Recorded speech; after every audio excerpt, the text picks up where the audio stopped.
Hi, welcome to the zoo, and we're your hosts, Caitlin. And Josh Zaniga.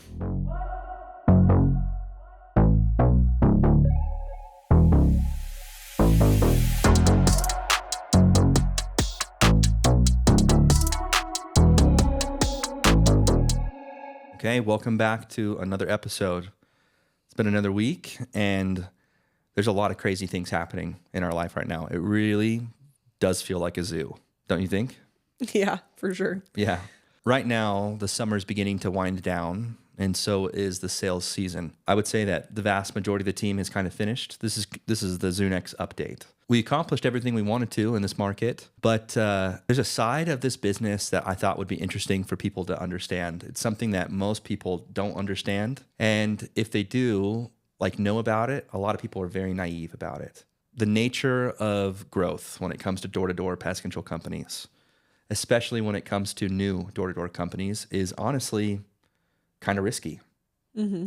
So this is something that I feel like we did it the right way because the first 2 years at ZooNext, me, Tom, and my dad and Skylar, we bled to get the business to $1 million. And it took us 2 years to do that without any real door-to-door presence.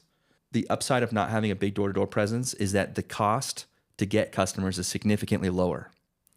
So with door-to-door, it's significantly higher. In fact, the majority of the time, you lose money on that very first year on those accounts. The goal is to break even, but the way that the industry is with how competitive it is for recruiting, if you're not paying top dollar, oftentimes you're going to lose. You're going to lose in the recruiting game. And so you kind of have to get really creative with keeping people in place and maintaining the sales organization that you build. And that lends itself to having to pay sales reps significantly more than is healthy for the business. It leads to a cash flow crunch because the way that these sales reps are paid out, it's not all up front. They get an upfront pay, and then they get 2 large checks. They're called back-end checks. Up to 70% of their total owed commissions is paid October 21st. And then the last one is shortly after the next year begins. More often, this very first year operates at a pretty big loss. You have to start with as much money in your checking account as you possibly can, and then you have to envision it like it's a bucket of water, but the bucket has a hole in it. And as you're growing, the water is coming out, and you're having to pay for a lot of things. And if you don't get some sort of cash infusion, there becomes a massive cash flow crunch come fall time. And so a lot of us that are not already big companies, we have to pull ourselves up from our bootstraps, which takes a very, very, very long time. And relying on other investors, right? Or you rely on other investors who oftentimes it's expensive. Now, well, and you have to have the connections too, and people that are willing to take a chance on you. Yeah, 100%. Like if I did not have the networking connections I have right now, we wouldn't be able to do what we're doing. Yeah. You know? So there's a very, very small niche lending community that exists within the pest control space. Well, and I was going to say too, the numbers probably speak for themselves, but it's like a combination of all of the things, right? Yeah. Yeah. Yeah. Lending to pest control companies, specifically door-to-door pest control companies, is a niche thing that only a few people really understand. Banks aren't going to give you money because it's a brand new business and because you don't have a ton of profitability to show on the books. So, and the other aspect of it is, say you default on the loan and the business fails, they wouldn't know what to do with a pest control company. So for them, it's more of a risk. Whereas if you're lending from somebody that's 10 to 15 years down the road from you, if you default on the loan, they just take your company and they know how to run it. Yeah. So it lowers the risk for them. And that's why there's because this they have niche experience community in that industry. Yeah. Yeah. So honestly, us defaulting on the loan would be a very cheap way for them to get a pest control company. Buying pest control companies is expensive. They usually sell for multiples depending on how healthy they are. Like you'll get anywhere from 2, I've heard up to 4 times the annual recurring revenue when you sell a pest control company. Yeah, it can be that's anywhere crazy. around that. Yeah. It can be lower than that too if it's an unhealthy business. If it's below 1, it's an unhealthy business. Below 1 million? Below 1x. Like if you only get 90 cents on the dollar, then it's not a healthy business. Okay.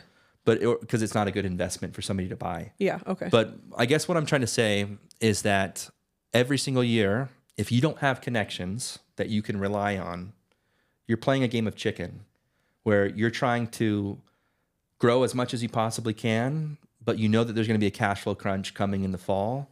And if you don't find somebody to give you $1 million or however much you need, then you're kind of effed.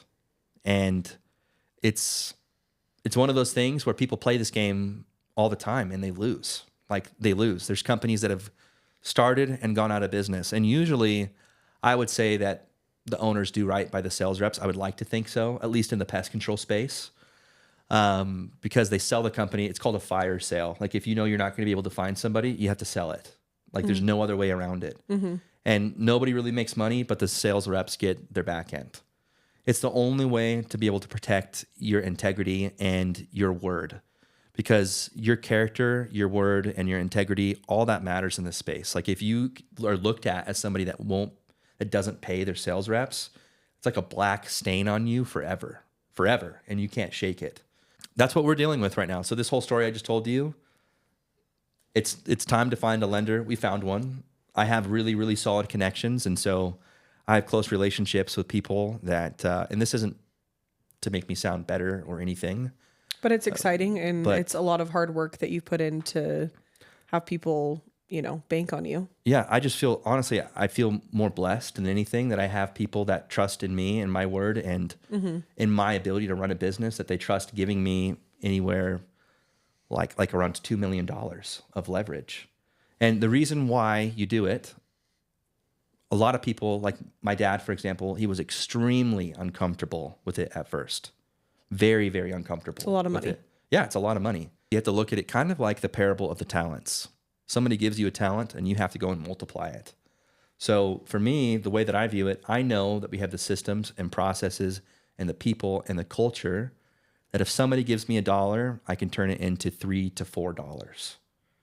And so that's just the way that it is. That confidence comes off too, though, I'm sure, and like I said, the way that the business has gone, the numbers kind of speak for themselves too. So yeah, we've always had a really healthy leverage ratio.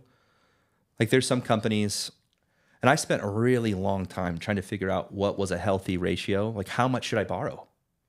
Because there's not really like an instruction manual on this. Pest control company owners, especially the really big ones, unless you know them, it's not like really easily accessible knowledge, because a lot of people have different thoughts on it. Yeah. Like a lot of people have different risk tolerances.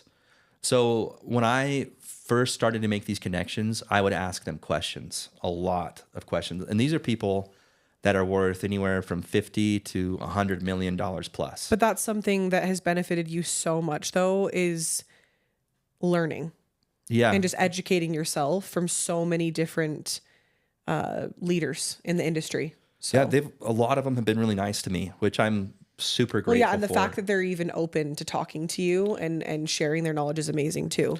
The honest truth is, if we didn't bootstrap the business to the point where we grew it to $1 million with zero leverage, with zero debt, that was a really, really healthy and safe bet for a lot of these guys. And so I'd like to think that they look at me as somebody like a friend, like somebody, like a really nice, like acquaintance, like a friend.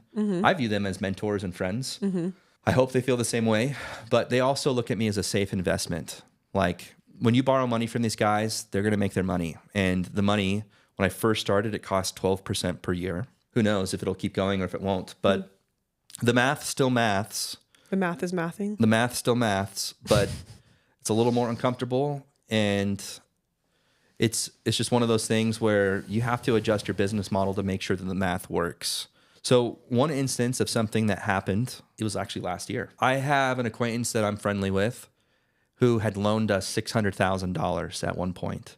It was in preparation for a massive summer that we were going to have and for some commissions. Then we basically tripled the size of Seattle that year. We went from 1 million to 3 million. And we needed to borrow more. I went to him, and luckily I talked to him soon enough that it was around July. He told me that he wasn't going to be able to help us. And so at this point, I only had 2 connections, but I started scrambling fast to try to find somebody else that I could ask for money to cover the back ends. The way that it looks, like you have to have money in the account to leverage against. So if you're leveraged over 50%, like say we do $1 million in business and I ask to borrow anything over 500,000, they're going to be really uncomfortable with it. Like they often won't. And if they do, they're going to want a piece of your business. Like they're going to want, in exchange for having higher risk, they're going to want a little bit of equity, which is something I don't want to do. Yeah. Luckily, we've always been able to be below that 50% threshold, which is something that I'm comfortable with. We don't ever want to go above it. But needless to say, my connections expanded because that friend that couldn't, he connected me with a lot of people. And so like my horizons and my connections expanded like by more than double. Because now, you got now his I have connections. Like, now I have like 6 people I could go to for funds. That's got to feel a lot more comforting then. Well, it definitely feels a lot safer because now I have a lot of people I can go to for it. But anyways, the same situation happened again this year where we need more money for the Utah branch. They're separate LLCs, so the leverage ratios start over. It's part of the reason why we expand. Because I don't want to grow too fast in one area, because I don't want to risk having an unhealthy leverage ratio. I don't want to go over 50%. And so that's why we let Seattle kind of rest this year while we focused all in on Utah. Luckily, I was introduced to this guy who is the lender to all the people that have ever, like the big dogs in the industry today, all the big names in the door-to-door pest space, a huge portion of them borrowed from this guy. And luckily, the people that I've worked with put in a really good word for me because the guy is expensive. He's not cheap, but he's honoring the same rates that I got with my previous lender, which is going to save us a ton of money. And so I just feel super grateful. Like you probably remember seeing me come home with a big smile on my face, pretty excited that we got connected with this guy because this guy is somebody that could legitimately help us grow ZoomX to $30 million. Like if I make good with this guy, show that we're a good investment, we can scale the crap out of ZoomX. And now I don't have to worry as much about finding funding because this guy's, he's the biggest fish in the tank and he's treating me fairly. So, which that's one half of the battle. Because I talked to this guy last year. The offer he gave me then was significantly different than the offer we have now. He offered me 16% APR, no pre-penalty fees or prepayment penalty fees, 3 points on the deal, which means that essentially, say for example, there is $100 that I borrow. Points is just like a percentage of the total loan. So if I had to pay 3 points, I would have to pay $3. So 3%, paying 3%, like it's essentially like it's the pay to play fee. Like it's the participation fee that I have to pay other than the interest to get this guy's money. Yeah. So it's on top of interest. Yep. But oftentimes it's wrapped into the loan. So it's not like you're losing anything out of pocket, but this guy's making his investment back. He's making sure he's covered. But anyways, he bettered the rate because now he knows that I'm trustworthy and I'm not some random guy. But sometimes the newer guys will get the butt kicked out of them by these other guys because it's a gut check. They need to make sure that, you're going to be willing to pay. Yeah. And so it's just an interesting game because to be candid with you, I didn't do that great in accounting or finance when I was at BYU. There's a lot of things I don't know, but I'm really good at reading people. I think I was able to get this guy to like me. Like, I really like him. I think he's a super cool guy. I think that he saw in me what he saw in other people that he invested in who turned these companies into massive monsters. Because that's what we plan on doing. Like you and I, that for me, I'm not really monetarily motivated. There's things I want to do, but if there's anything I feel like I've gotten really good at is delaying gratification. Yeah. And it's more exciting, I think, for you to see it build and create and everything. Yeah. So the point is that over the next 20 to 30 years, there's really no limit to what it is we can do because I think part of it has to do with my ADHD nature and my hyperfixation. I'm more obsessed and passionate about the process than I am the result. I know the result's going to happen, but yeah, it will happen. But I just enjoy the building of it. So that's kind of an update with where we're at and a little bit more of a look into the world of door-to-door pest control and what a lot of companies are dealing with this time of year. We're all trying to re-sign our sales reps, trying to maintain the relationships that we've built. And when people don't want to come back, you really have to ask yourself why. Because more often than not, people don't leave companies, they leave leaders.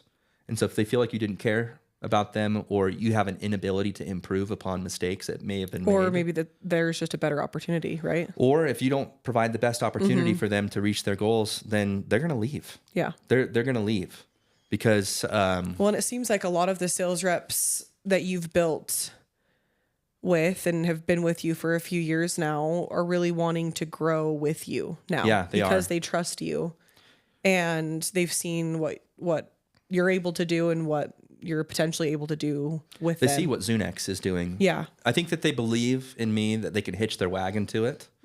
But they also see the goodness in Zunex as a whole. Like, we work with a lot of really good people, and we keep those people around. It's not just me. I'm the visionary, and I'm irreplaceable in that way. Like, I can see the long-term vision of what we're trying to build, and I keep everybody's eye on the target. A lot of those sales reps are becoming part of that force that builds it, more so than just knocking on doors. Yeah, that's the Zunex update. Well, I'm super proud of you guys, and especially you for all the work that you're putting in to continue to grow and making the connections. And I really can't even imagine how much stress you get put under. Just financially alone for how much money you have to work with and trust in. And Well, let me ask you, from your perspective, what am I like when I'm going through things like that? And you can be straightforward. I know that I get a shorter fuse and I can get overstimulated, but like, from your perspective, what is it that you see me doing or not doing, or like the good, the bad? Like, what is it like being married to an entrepreneur that's in a growth phase like this? I think sometimes it's hard to really know like where you're at mentally, just because it's really easy for you to kind of go into yourself in your head. Sometimes it feels like I'm trying to pull things out of you, to like see where you're really at and how you're handling things. Yeah. And I think it's easy for you to hold all of that in, and then you get overstimulated with Noah or with things going on around the house or me or whatever it may be, and it's easy for those things to come out. You said to maybe be a little bit short or stressed or whatever. So I tried to get you to kind of talk about it and be more open about things, but it's hard because I feel like I'm not going to know every single detail of what you go through. And I try to understand all of the hardships and stressors that you have, but I'm sure it feels lonely too. I mean, I think you rely on your dad to talk to a lot about these types of things. And I think actually for a long time you relied on my dad too. I did. So I'm sure that's hard not being able to talk to him, but I know you have a lot of good people in your corner. And I think for me, it's just a lot of trust that I have to move forward with faith that we're just going to keep growing, and building something incredible. And I feel happy that I'm like on a different side of like supporting you, but I still feel like I'm a part of it, You 1000% are. Like, I could not do anything.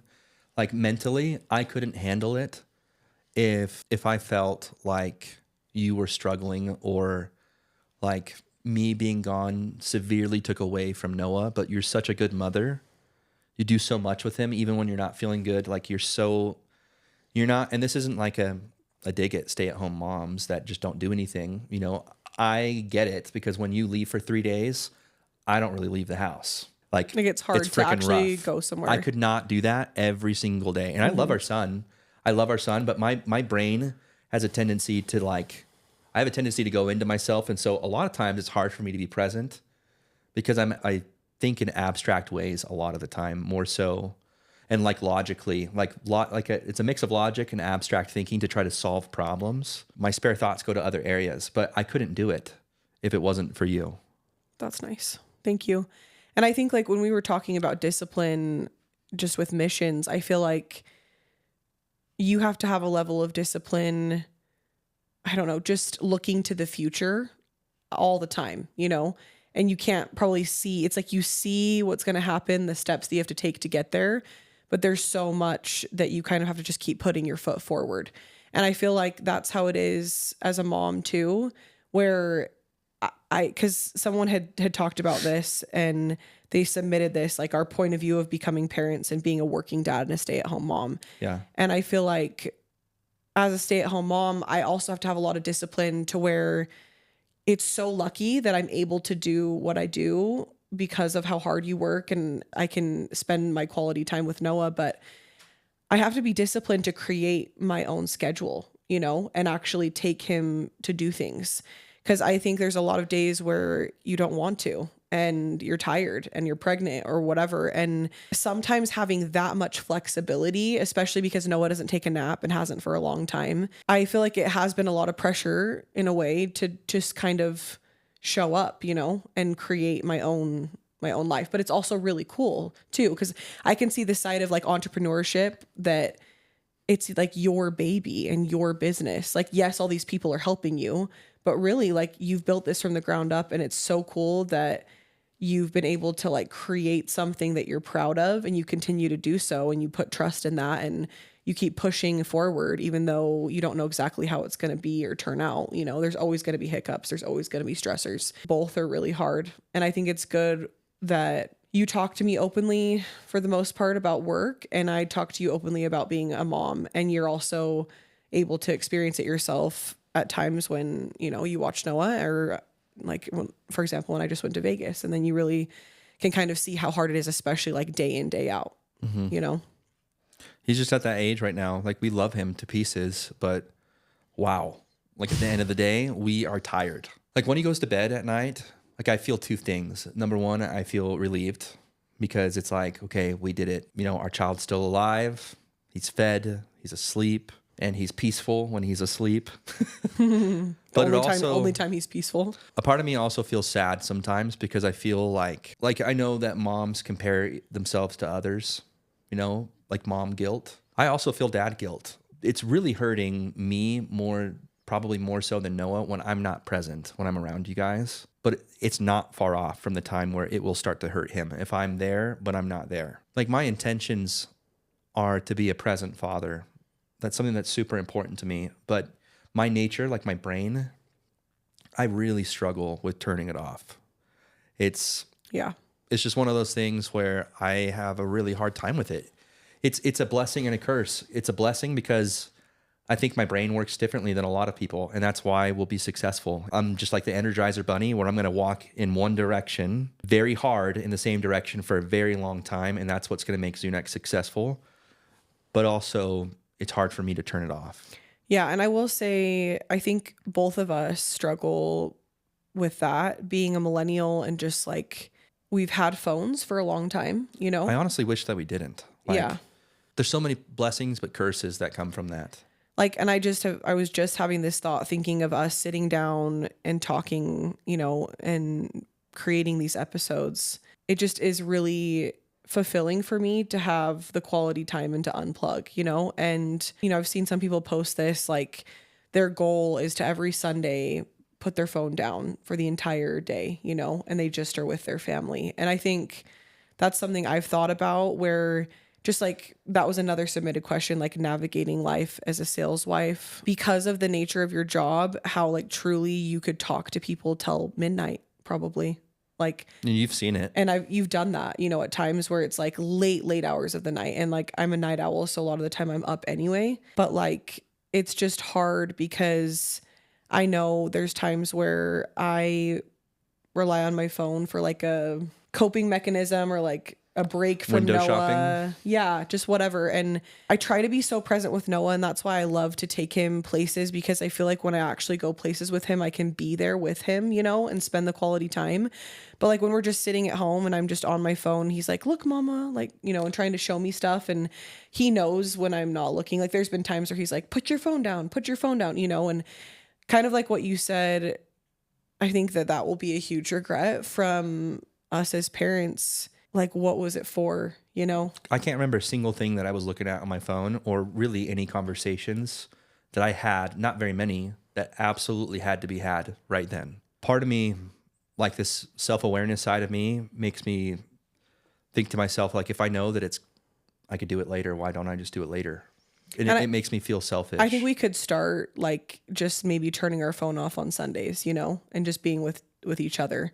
Like, I don't know if that would be possible for you with work, but I just think that we do need to have more goals. And I'm sure other people can relate to this, where like sometimes you have to rely on turning the TV on and letting your kid just sit and watch a show, and you can kind of unplug too, which is, I think it's kind of normal. Like I just am not at the point where I would want to go screen free, because I know a lot of people are doing that right now where they just go completely screen free. We don't like, I wouldn't say we're iPad parents because Noah doesn't have an iPad, but like we rely on TV shows, you know?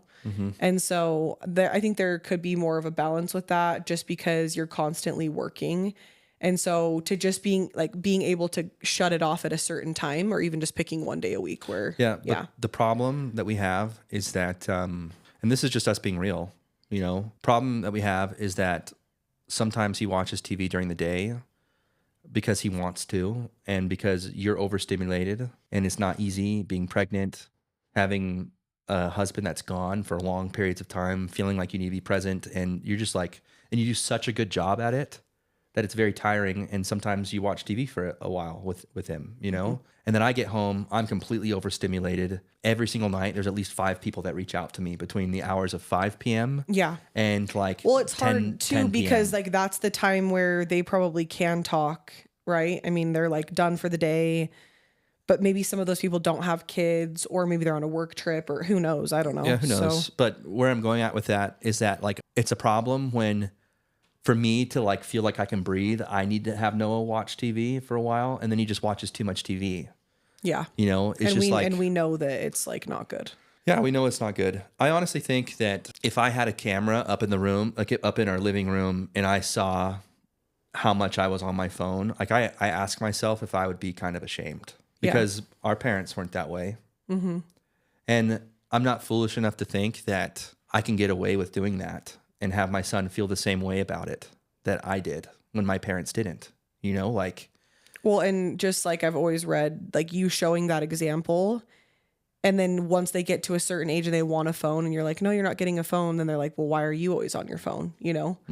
And so it's kind of that where if we actually want our kids to delay phones and social media, we need to set that example of like not being glued to technology as well. But The problem is that there's always a justification. Like, well, especially for your work. yeah, there's always a justification, but what is it that I'm saying in that? Like, what's the ultimate message there? That work is the priority. Work is the biggest rock in my cup. And when I have my life looked at by others, or even when I look at it, I don't know that I want work to be the biggest one. Like, the reason why I feel passionate about Zunex is because, and why I've, over the past 14 years of me doing sales, I've opted to work with family every single year in some capacity, is because I love my family.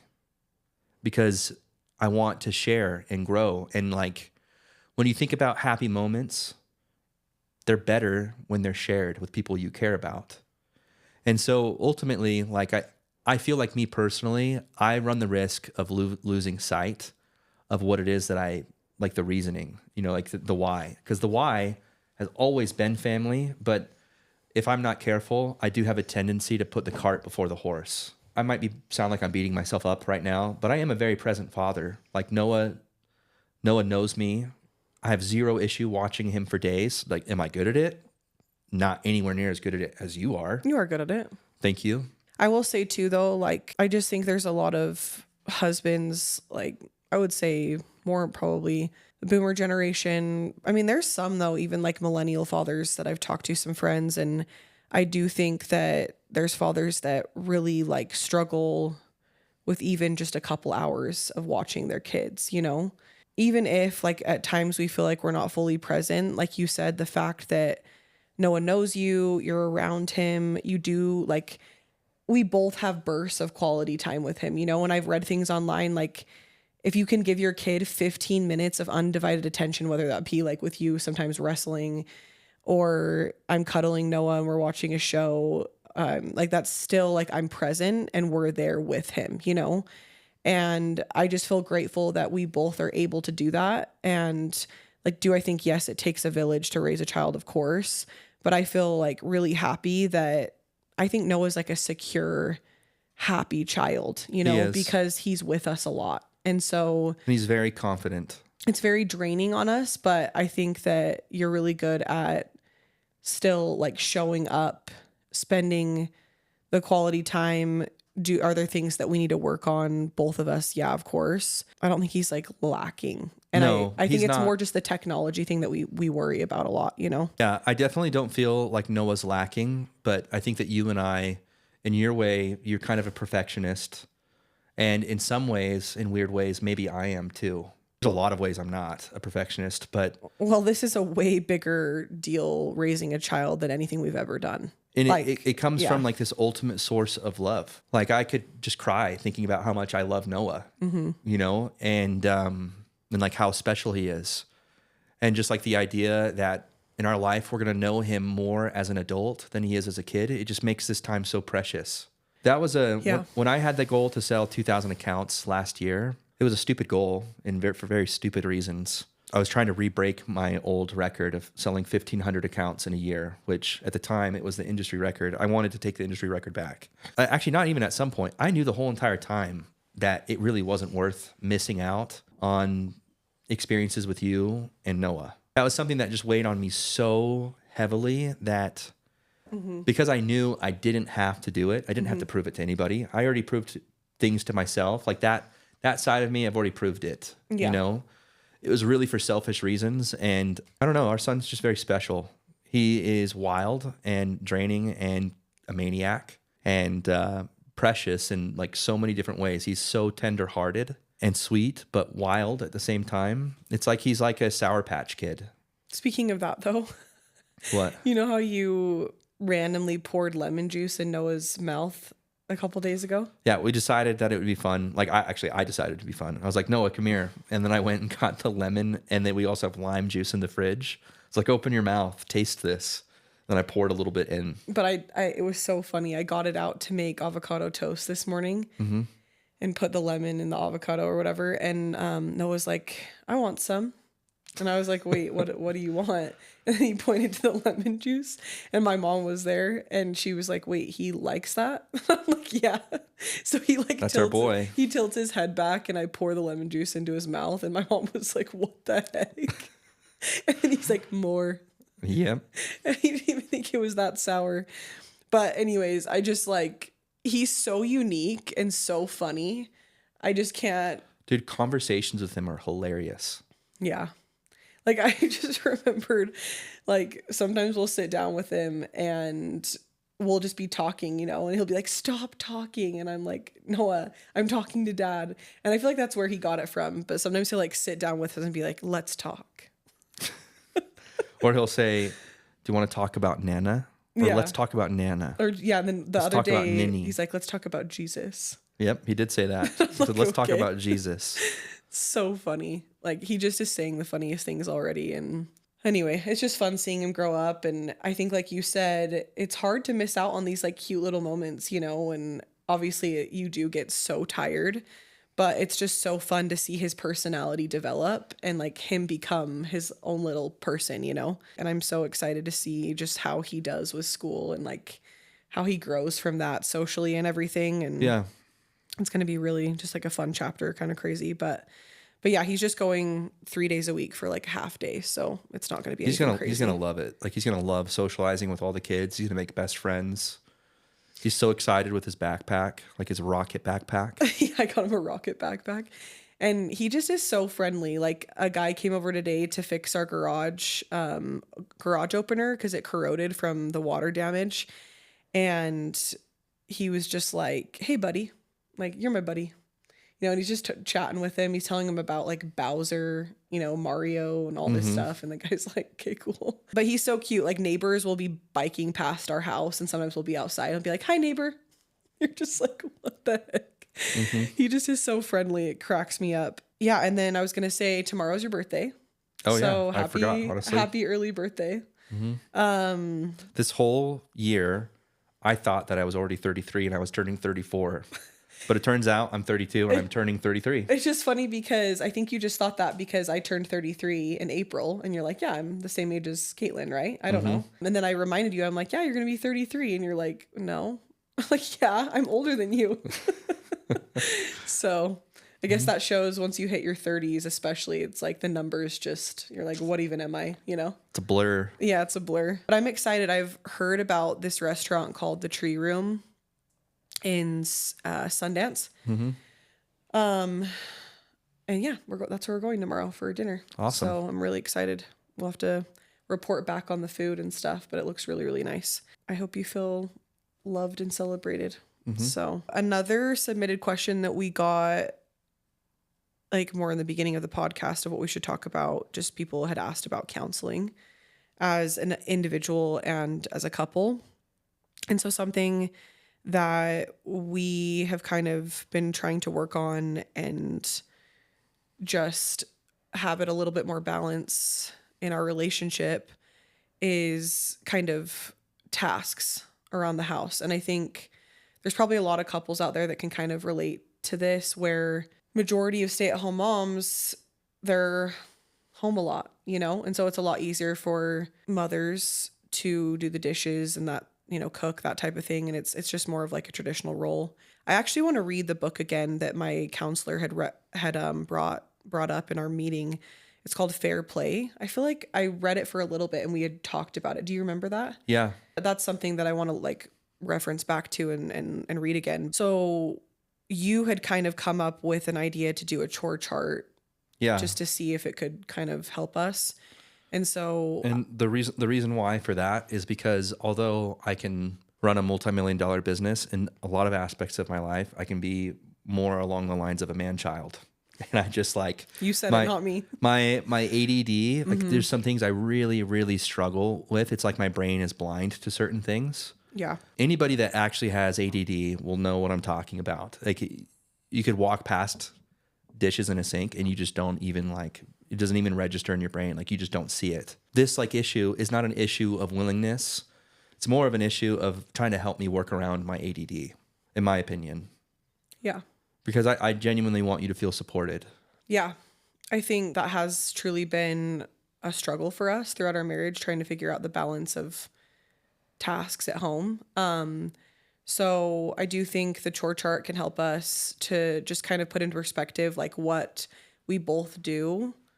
And I think it's just, for me even, like writing out make my bed, for example, or like putting the kitchen to bed has been something that I've been trying to do. So like when we wake up, it doesn't feel like our house is chaotic or whatever. And so I just have started the last couple of days like writing that, and it obviously feels good to check it off. Because you're a doer.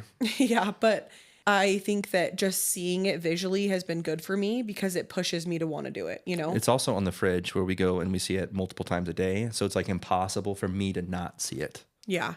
So I think it's more like we need to figure out if we should add more to yours, take off some on mine. I don't know. Because I'm like, that's kind of where we're leaning on it. I mean, that's how I feel like, just because most of the ones on yours are just focused on Finn. You know, and that's kind of the only thing that I put on your chores, you know. But yeah, I mean, the two big ones I think that we need to still kind of figure out, like I might switch the dishes to you. Because I'm like, I have dishes and laundry, and I feel like those two are massive. Yeah, I can do dishes. I think that that's just something that we're trying to figure out, you know. And I think that a lot of couples probably feel that way where... Yeah, I feel like in a lot of ways... There's some aspects of our marriage that are traditional, and there's some aspects that may not be as traditional. I would say that you are 100% a really good homemaker. Like you're really, really good at that. And I'm a really good provider. Where I fail sometimes is noticing clutter and helping out as much as I should. Naturally, I think that my baseline for organization is significantly lower than yours. And so clutter doesn't stress my brain out as much because my brain is already pretty cluttered. Yeah. And so I just don't see it. Because I know that there are probably men out there that even if they're not super clean, like the clutter would stress them out. Mm-hmm. Like, because I've heard some friends say that, like their husband will be like, why wasn't the house clean when I got home? You know? And have I ever said something like that to you? Ever? No. I would say that the cleanliness thing is more of a pressure that you put on yourself.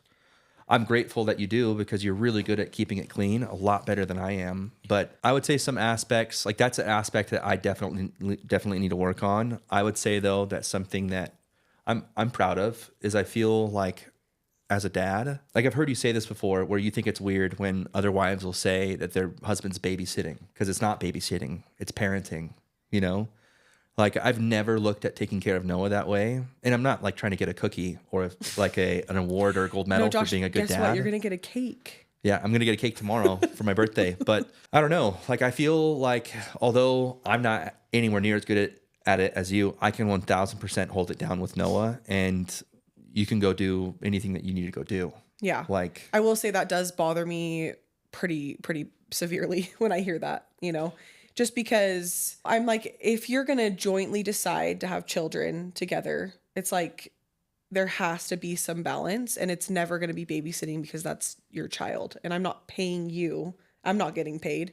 Nobody's getting paid to babysit, unless it's like truly a babysitter, right?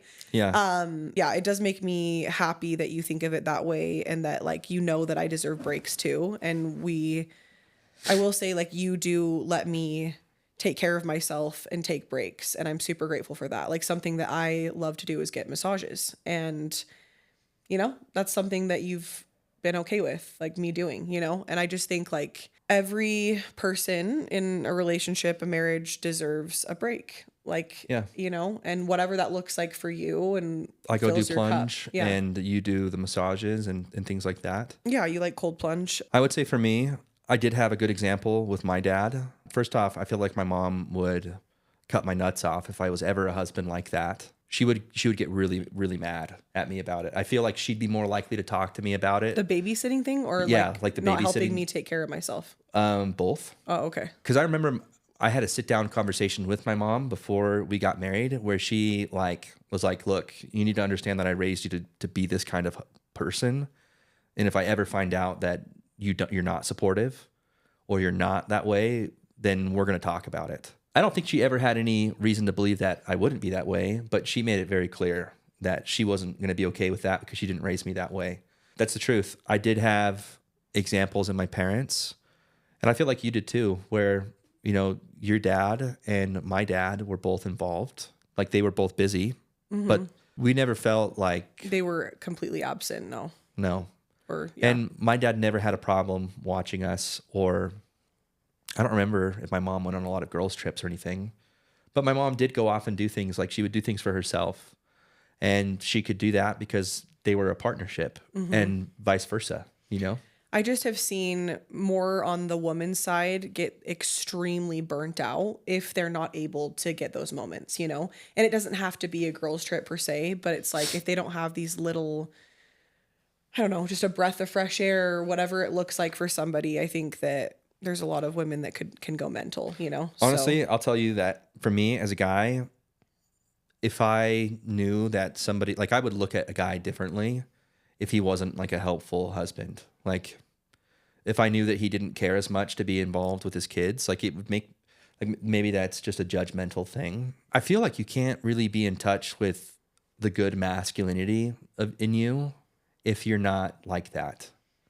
Like, there's like this line that you can go one way or the other. Unrighteous masculinity is one where they expect the wife to do everything. Kids, cleaning, and look, I'm not the best at cleaning, but I'm aware of it, and I'm not like defiant about it. And like those gender roles, I'm not saying like it's a bad thing, but I am saying it wouldn't work for me. I can't imagine not wanting to be involved. Like, I can't imagine not wanting to be involved and raising my son. I will say, though, I do think that is a little bit more unique. Like, I do think that a lot of males are okay being just not as present, which I do think that needs to change, especially nowadays, where I think males and dads need to be present more than ever, and I think especially males who have sons who truly need to see that healthy example of, like you said, masculinity, how to treat a woman, how to treat just, I don't know, just like the way you treat me. Noah sees, like, he copies you, about even just like potty training, like just things like that. It's like you see how quickly Noah can see something that you do, and he's like, I want to do exactly what my dad does, right? And it could be for good or for bad. And so, yeah, and so Noah could even see like you being absent and think like that's okay to that's do that. okay, right? Yeah. And so let the women have like a moment to themselves and not putting too much pressure on them to come back too, because I've seen that as well, where I'll have friends that are out and their husbands are like, when are you gonna be back? Like, you know, and sometimes we do get like that with depending like on our breaking point, you know, and we're like, please hurry home, you know, but I do think it's like sometimes you just have to suck it up and be like, I will say that yeah, that's something that you're really good at. Like I have hours of time where I know that you're holding it down and you don't reach out to me. Oftentimes I'm in meeting after meeting after meeting after meeting, and I really can't like yeah, touch base as much as I would like to. yeah, But overall, I feel like with our marriage, there's always room for improvement, right? yeah, And of course. I think that we've developed enough self-awareness around that. I do think that a lot of that does actually come from counseling, because there's good things that we've learned from watching our parents, and there's things that we don't want to emulate, and that's no like dig at our parents. We gained a lot of goodness from watching them, and there's things that, you know, we want to improve on and we don't want to emulate. I think that there have been times where we've almost caught ourselves doing things like that. And we have, yeah. Like 100%. Like fighting in front of Noah is a huge one, you know, that I just don't like. It's hard. Yeah. It's hard not to, but it's something that we don't want to do. Like, I don't think anybody wants to do that, but No. but it does, like you said, you leave the bad, take the good from relationships that you've seen, your parents, whoever it may be. But it just also makes me think like we're going to be married 4 years this year, and I'm just proud of us for pushing through the hard and like really, like you said, going to counseling, but also like leaning into the partnership, leaning into continually learning about one another, like what makes us tick, what we need as a couple, but also individually. And it does make me sad when obviously I don't know everyone's story. And I think there's obviously times where relationships and marriages come to a head and there has to be a divorce or whatever. But it's like, I just wish some couples, like, I don't know, just to keep, like, my advice is just to keep pushing and trying and learning and growing. It's just going to be hard no matter what. There's some things that truly, like I said, you have to just let that relationship go. But I'm just proud of us because I think there were even at times, not to say that we ever wanted to get a divorce, but I'm just saying like they were tough, you know? And I'm just so proud of us that we continue to like love and grow and evolve and just continue to build our family, if that makes sense. Yeah, it totally makes sense. Yeah. I think that where you and I, like self-awareness, which is something that we both really strive to develop. If there's one thing that I've noticed in our marriage is that when my lack of self-awareness begins to diminish, so does my capacity to love. I feel like it's that important. Like self-awareness coupled with good intentions of trying your best.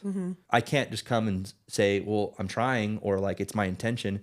Intention isn't enough to invalidate your feelings about things I need to improve on, or my feelings.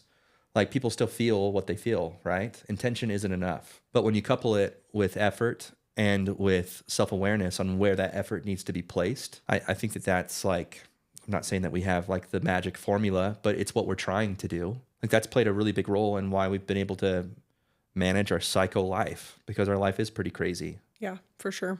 That was a nice chat. Let's just say cheers to continuing to grow and be better. Yep. As Noah says, cheers. Cheers. But thanks so much for listening, and just continue to share and rate, subscribe, review. Just grateful for all of you and grateful for our relationship, and keep trying to make memories together. And I don't know, just be grateful for everything that we have. Because even though, like you said, life's crazy, there's so much to be happy about and grateful for. So Yeah, there really is. Yep. All right. We'll see you guys next week, and welcome to the zoo.